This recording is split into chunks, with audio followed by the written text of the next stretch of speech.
कटप्पाने बाहुबली को क्यों मारा या प्रश्नाचा जितका मला त्रास झाला नाही ना त्यापेक्षा जास्त सुपर डुपर या मूवीचा नाव सुपर डुपर काय या प्रश्नाचा मला त्रास होतोय. का असेल या चित्रपटाचं नाव सुपर डुपर? म्हणजे आज जर त्या प्रश्नाचं उत्तर शोधायला मी सुरुवात केली ना 37 वर्ष लागतील मला, परंतु त्याचा काही संबंध या दोन गोष्टीचा मला नाही जाणवणार. कारण मी चित्रपट पाहून आलो आणि घरापर्यंत येतो 87% चित्रपट मी ऑलरेडी विसरलेलो. काही चित्रपट असे असतात जे तुम्ही पाहताना तुमच्या सोबत राहतात, काही आठवडे, काही महिने, काही वर्ष. चित्रपटात त्या गाणं जरी तुम्हाला ऐकू आलं ना बरं तो चित्रपट तुम्हाला आठवतो, परंतु सुपर डुपर या चित्रपटातली कुठलीच गोष्ट मला आठवणार नाही जर तुम्ही एका महिन्यानंतर मला चित्रपटाबद्दल काही विचाराल तर. आता सुद्धा रिव्ह्यू करत असताना जबरदस्तीने काही गोष्टी मला आठवावे लागतात मेंदूला ताण देऊन, तेव्हा मी तुम्हाला या व्हिडिओमध्ये त्या सगळ्या गोष्टीबद्दल तुमच्यासोबत बोलणार आहे. चित्रपटामध्ये दोनच पॉझिटिव्ह गोष्टी मला जाणवल्या. पहिली गोष्ट म्हणजे चित्रपटाची कन्सेप्ट. एकच फ्लॅट दोन पार्टीनं विकलाय, म्हणजे ललित प्रभाकर आणि विदुला चौगुले या कपलला तोच फ्लॅट विकलाय आणि जी कुटुंब आहे म्हणजे निर्मित सावंत, शशांक शेंडे, त्यांची दोन मुलं म्हणजे ऋषिकेश जोशी, कुशल बदरगे, त्यांच्या बायका म्हणजे नम्रता संभेराव आणि प्रतीक्षा कोटे, या दोन पार्टींना एकच फ्लॅट विकलाय आणि मग त्या फ्लॅटचा ताबा घेण्यासाठी या दोन ग्रुपमध्ये संघर्ष. ही कन्सेप्ट भारी आहे. अशाच एक कन्सेप्ट होती साऊथ मध्ये आलेली पार्किंग नावाचा मूव्ही. पार्किंगची जागा असते, दोन भाडेकरू असतात, लिमिटेड जागा असते पार्किंगला आणि पार्किंग मधून त्या दोन भाडेकरू मध्ये वाद होत आणि मग त्या दोघांचा संघर्ष. आता अशा सिच्युएशन मध्ये ना खूप शक्यता असतात. तुम्ही म्हणजे खूप चांगल्या चांगल्या गोष्टी दाखवू शकतात खुलवण्यासाठी, स्टोरी वाढवण्यासाठी,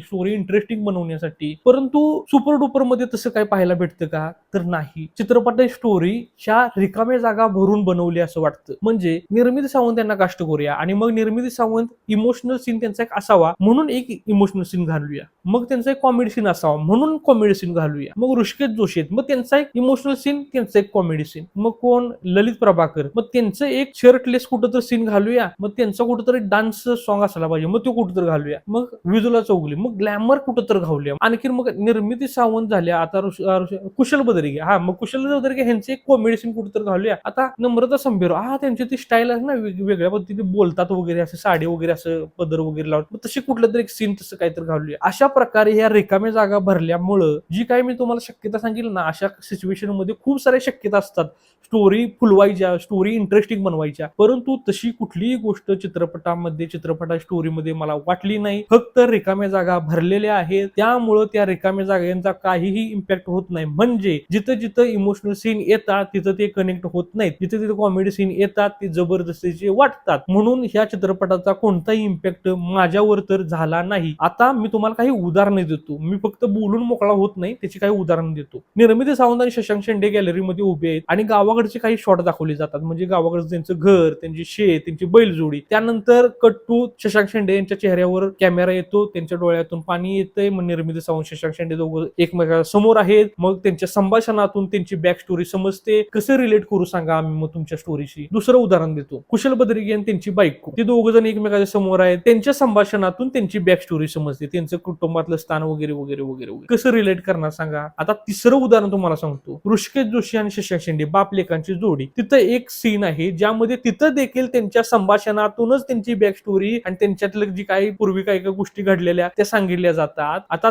चौथं देखील उदाहरण तुम्हाला सांगतो मी, ललित प्रभाकर आणि विदुला चौगुले यांच्या मधलं सुद्धा तसंच दोघं एकमेकासमोर आहेत, परत ललित प्रभाकर आणि ह्यांच्यामधले संभाषण दोघांमधलं त्यांच्यातून त्यांची काहीतरी बॅक स्टोरी तोंडीच सांगितली जाते. अशा सगळ्या गोष्टी तुम्ही आम्हाला जर तोंडी सांगणार असाल आणि मग त्या सीन मध्ये आणखीन एक ऍडिशनल गोष्ट बरं का, पुढचा कॅरेक्टर परत आपल्याला ज्ञान देखील देतो आणि ते जबरदस्तीचे वाटतं का.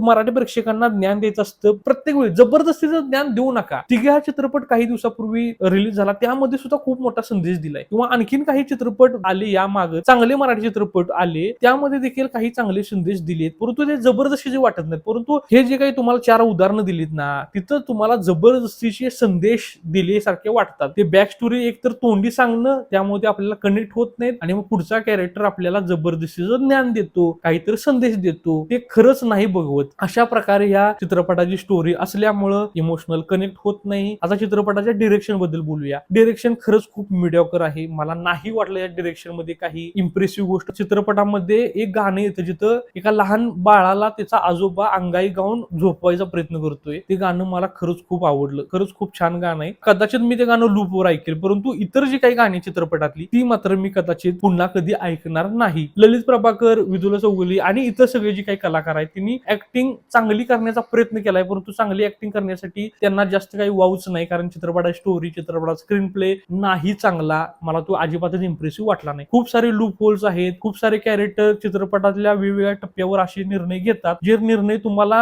वाटतात की ह्या कॅरेक्टरने असे निर्णय का घेतले, त्याच्यामागे काय लॉजिक आहे, आणि जे काही लॉजिक सांगितलं जातं ते अजिबातच कन्व्हिन्सिंग वाटत नाही कन्व्हिन्सिंग वाटत, कारण ते फक्त त्या रिकाम्या जागा भरण्यासाठी ते गोष्ट फक्त दाखवले गेले. तर अशा पद्धतीने सुपर डुपर हा चित्रपट मला नाही आवडला. माझी अशी अजिबात इच्छा नाही की लोकांनी हा चित्रपट पाहायला जाऊ नये. तुम्हाला जर हा चित्रपट पाहायला जायचं असेल तर तुम्ही नक्कीच हा चित्रपट पाहायला थिएटरमध्ये जा. तुम्ही चित्रपट पाहिला असेल तर तुम्ही कमेंट सेक्शन मध्ये तुमचं मत मांडा. व्हिडिओ आवडला असेल तर लाईक करा.